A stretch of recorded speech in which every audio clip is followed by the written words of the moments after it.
오늘 이 새벽에 함께 은혜 받으실 하나님의 말씀은 사무엘하 6장 1절에서 15절까지의 말씀입니다.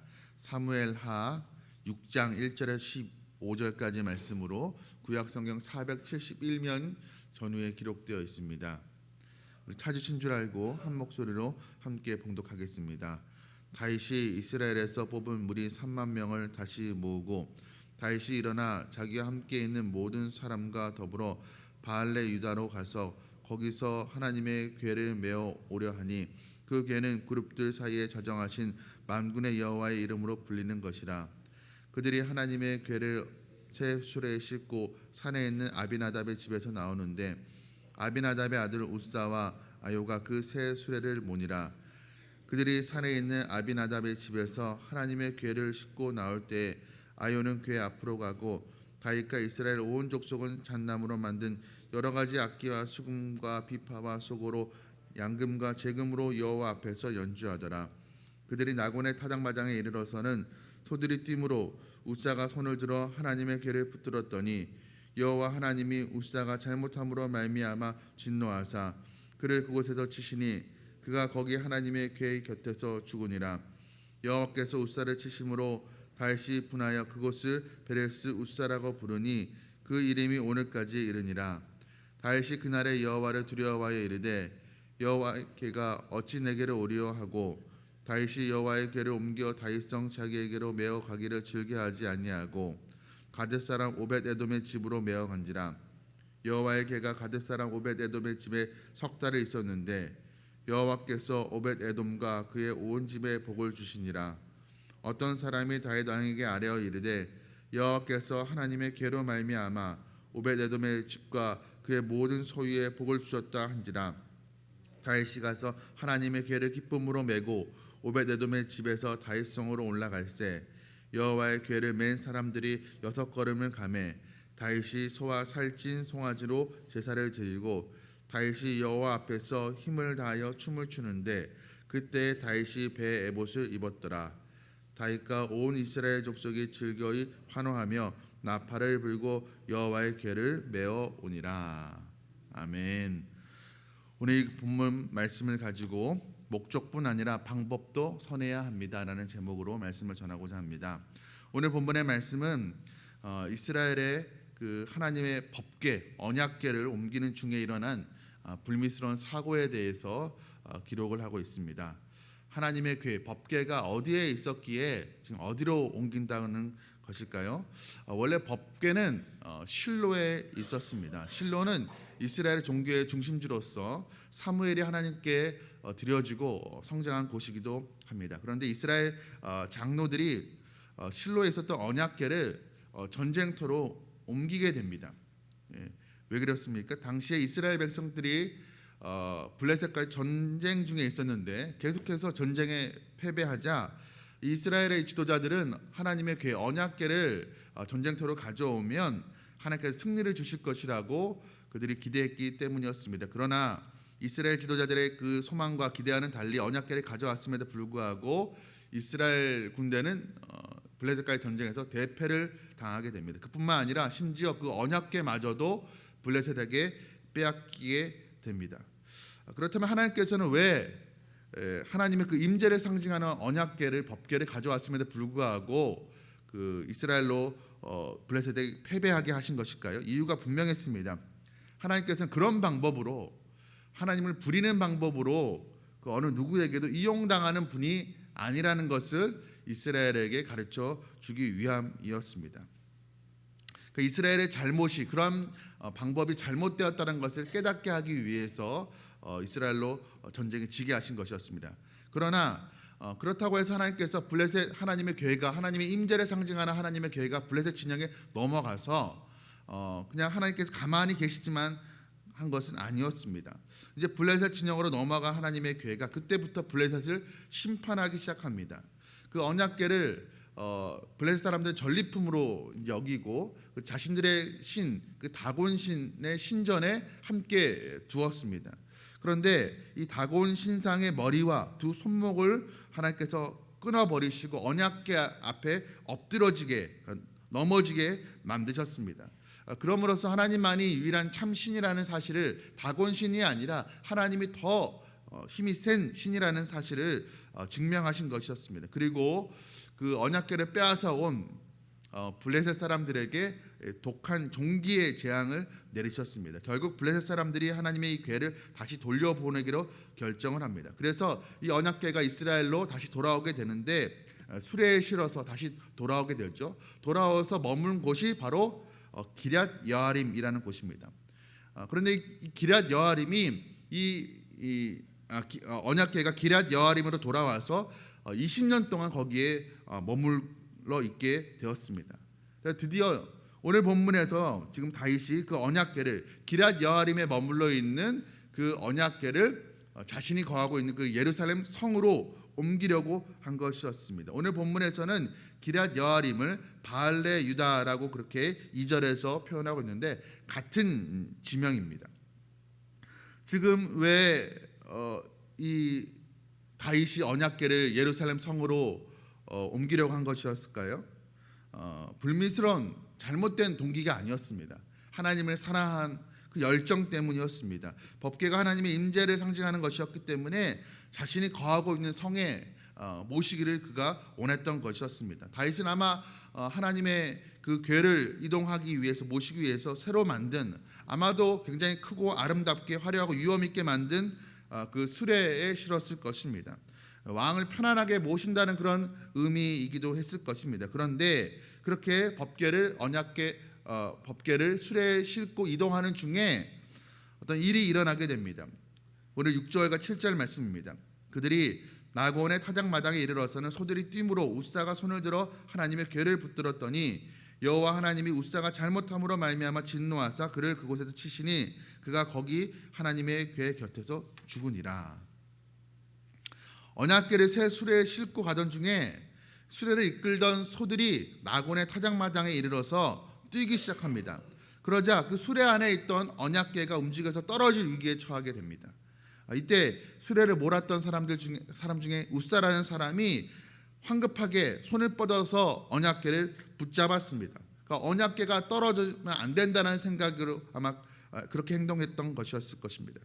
하지만 이 일로 하나님께서 진노하셨고 우사를 치셔서 그 자리에서 죽게 하십니다. 우리가 이 말씀만을 보면 참 이해하기가, 받아들이기가 힘듭니다. 하나님께 너무하신 것이 아닌가. 지금 언약궤를 좋은 뜻으로, 좋은 의도로 이스라엘 성으로, 예루살렘 성으로 모시려고 하는 것이었고, 우사가 한 것은 언약궤가 망가지지 않게 하기 위해서, 떨어뜨리지 않기 위해서 붙잡은 것인데 왜 하나님께서 이 우사를 치셨는가? 우리가 그렇게 의문이 드는 것이 사실입니다. 그런데 사실 그 다윗과 우사가 범한 잘못이 두 가지가 있습니다. 첫 번째 잘못은 언약궤를 수레에 실어서 운반한 것 자체가 잘못입니다. 율법에 의하면 그 언약궤는 반드시 고앗 자손들이, 레위 지파의 고앗 자손들이 수레에 실는 것이 아니라 어깨에 직접 메고 옮기도록 율법은 명령을 했습니다. 그러니까 아무리 좋은 수레, 크고 화려한 수레라 할지라도 수레에 싣고 옮긴 것 자체가 율법에서 명하는 것에 반하는 것이었습니다. 이것이 잘못이었습니다. 그리고 두 번째로는 성물에 언약궤에 손을 댄 것이 잘못입니다. 하나님은 절대로 그 성물에 손을 대지 말라라고 명령을 하셨습니다. 그러나 이 명령을 어기고 우사가 언약궤에 손을 댐으로써 죽게 된 것이었습니다. 다윗으로서는 이것을 언약궤를 그 예루살렘으로 옮기는 이 큰 행사를 굉장히 크고 화려하고 위엄 있게 하려고 했습니다. 그러나 이제 우사가 죽음으로 말미암아서 그 모든 기대가 수포로 돌아가게 되었습니다. 그래서 다윗은 그 우사가 죽은 그곳을 베레스 우사를 치심이라는 그런 이름을 붙여 부르게 되었습니다. 사실 오늘 본문의 말씀을 보면 이 다윗의 의도, 법궤를 옮기려고 했던 다윗의 의도는 굉장히 목적은 굉장히 선했습니다. 선한 의도로 다윗을 옮기려고 했던 것이었습니다. 7장의 말씀을 보면, 사무엘의 7장의 말씀을 보면 다윗이 자신의 백향목으로 만든 아름다운 궁에 살면서 하나님의 법궤는 휘장 가운데 있는 것을 안타까워하면서 하나님을 위한 아름다운 성전을 건축하겠다라는 그런 의지를 밝히는 것을 볼 수가 있습니다. 그러니까 다윗은 하나님을 더 잘 모시기 위해서 자기가 거하고 있는 그 성에서 가까이 더 잘 모시기 위해서 옮기려고 했던 것이었습니다. 그러나 언약궤를 예루살렘으로 옮기려고 했던 그 목적과 의도는 진실하고 선했을지는 몰라도 그 방법에 있어서 잘못되었습니다. 옮기는 과정에서 율법에 반하는, 율법을 어기는 방법을 택함으로써 큰 낭패를 당하게 된 것이었습니다. 우리도 그럴 때가 있습니다. 어떤 일을 하려고 하는 그 목적과 의도는 선하지만 그 일을 진행하는 과정에서 잘못된 방법을 선택하여서 일 전체를 그르칠 때가 있습니다. 우리가 이 베레스 우사의 사건에서 얻을 수 있는 교훈은 모든 일은 처음부터 끝까지 하나님의 그 말씀에 철저하게 순종해야 된다는 것입니다. 목적이 선했다면 그것을 이루는 방법까지도, 작은 보이지 않는 방법까지도 선해야 된다는 사실을 우리가 깨닫게 됩니다. 목적이 수단을 정당화할 수 없다라는 그런 말이 있습니다. 그렇습니다. 목적이 아무리 좋은 목적이라고 할지라도 그 방법이, 그 수단이 잘못되면 아무리 좋은 목적도 그 의미를 잃게 됩니다. 어느 영화를 제가 봤는데, 데드풀이라는 영화를 봤는데, 그 영화에서 그 주인공이 액션 히어로입니다. 그런데 시간을 거슬러서 히틀러가 아기 때, 히틀러가 아주 어린 아기, 갓난 아기 때로 돌아가게 됩니다. 그래서 그 아주 히틀러가 아기 때니까 이뻤겠죠. 히틀러라도 아마 이뻤을 것입니다. 그 이쁜 아기가 그 아기 요람에 있는 것을 보고 얘를 죽여야 되나 말아야 되나 고민을 하게 됩니다. 나중에 히틀러가 장차 자라서 수많은 사람들을 아프게 하고 또 유대인을 학살하는 그런 인물이 되지 않습니까? 그래서 이 아기를 죽여야 될까 고민을 하다가 죽이지 않습니다. 왜 그렇습니까? 목적이 좋아도 그 방법이 어린 아기를, 영아를 살해하는 것은 잘못되기 때문에 그렇습니다. 오늘 본문의 말씀에서 우사의 잘못은 무엇입니까? 다윗의 잘못은 하나님의 말씀대로 섬기지 않고 자신의 생각대로 하나님을 섬기려 한 것이었습니다. 사울 왕도 그랬죠. 아말렉과의 전투에서 승리하고 하나님 분명히 사무엘을 통해서 아말렉을 진멸하라고 말씀을 하셨습니다. 그러나 사울은 그 말씀을 어기고 좋은 소와 양들을 남겨놓았습니다. 자신이 취하려고 한 것이 아니었습니다. 하나님께 좋은 것으로 제물 드리기 위해서, 제사 드리기 위해서였습니다. 그러나 하나님께서는 이 일에 노하셨고 사무엘을 통해서 하나님은 제사보다 순종을 원하신다는 말씀을 하시고 이 일로 인해서 사울은 하나님께 버림받게 됩니다. 우사의 경우도 마찬가지입니다. 인간적으로 우리가 생각했을 때는 우사의 행동에 아무런 문제가 없는 것처럼 보입니다. 그러나 본래 법궤는 수레에 옮겨서는 안 됐었고 또 성물에는, 이 법궤에는 손을 대면 안 되는 것이었습니다. 물론 법궤를 사람이 직접 어깨에 둘러매는 것보다 수레에 실어서 옮기는 것이 더 효율적이고 더 효과적이고 실용적인 방법처럼 보였을 수도 있습니다. 사실 그 법궤가 이스라엘에서 블레셋에 있다가 이스라엘로 기럇 여아림으로 돌아올 때 블레셋 사람들은 수레에 실어서 언약궤를 이스라엘 땅으로 보냈습니다. 그런데 그때 아무런 일이 일어나지 않았습니다. 그것을 보고 이스라엘 백성들은 수레에 실어서 옮겨도 되는구나라고 아마 생각했을지도 모릅니다. 그러나 그들은 이방 사람들이었고 이스라엘 백성들은 그러면 안 되는 것이었습니다. 율법으로 하나님과 언약 관계를 맺은 율법 언약 백성이기 때문에 율법을 지켜야 될 책임과 의무가 그들에게는 있었던 것이었습니다. 우리 또한 우사와 이 다윗과 같은 잘못을 범하고 있는 것은 아닌지 우리 스스로를 잘 살펴봐야 됩니다. 우리는 실용성을 매우 중요하게 여기는 그런 시대를 살아가고 있습니다. 그렇죠?